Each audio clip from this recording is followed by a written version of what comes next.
आता छोटे छोटे फ्लॅट्स निघालेत, नॉट छोटे मतलब हां. फ्लॅट्स. हो, सो हो. मग 1 BHK असो, 2 BHK असो किंवा बाकी असो. हो. तर त्या छोट्या फ्लॅट्समध्ये किंवा 1 RK किंवा स्टुडिओ अपार्टमेंट असू दे. हो. पण त्याच्यामध्ये मग आपण वास्तू कसं मॅनेज करू शकतो? आहेत छोट्या-छोट्या रेमेडीज आहेत मग. पहिली गोष्ट तर बेसिक एक general at least to some extent plan B तरी कमीत कमी. प्लॅन बी सॅटिस्फाय करणारा तरी ती वास्तू असायला पाहिजे.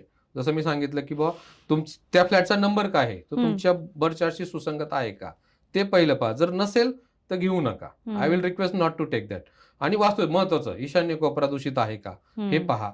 नंतर ब्रह्मस्थान त्याचं जे आहे तेच ॲट लीस्ट ते मोकळं पाहिजे. त्याच्यावर काही कन्स्ट्रक्शन केलेलं नसावं, कॉलम नसावा. आणि मग बाकीचं. मग समजा साऊथकडनं काही व्हेंटिलेशन येतंय, खिडक्या वगैरे आहेत. मग अशा वेळी आपण त्यासमोर हं, मिरर लावून येणारी जी निगेटिव्ह एनर्जी आहे, ती निगेटिव्ह एनर्जी आपण परत पाठवू शकतो. हं, आणि जी पॉझिटिव्ह एनर्जी येते, हं, ती स्टोअर करण्यासाठी आपण मग त्या ठिकाणी चांगलं व्हेंटिलेशन आपण विंड चाइम्स साधारण वायव्य कोपरा जो आहे, हं, वायव्य कोपऱ्यामध्ये आपण विंड चाइम्स लावू शकतो. आणि त्याच्यामुळं ते विंड चाइम्स जर लावलं, तर त्यांनी पॉझिटिव्ह एनर्जी आपल्याला तिथून मिळते हं. आणि आपल्या भरभराटीसाठी त्याची मदत होते.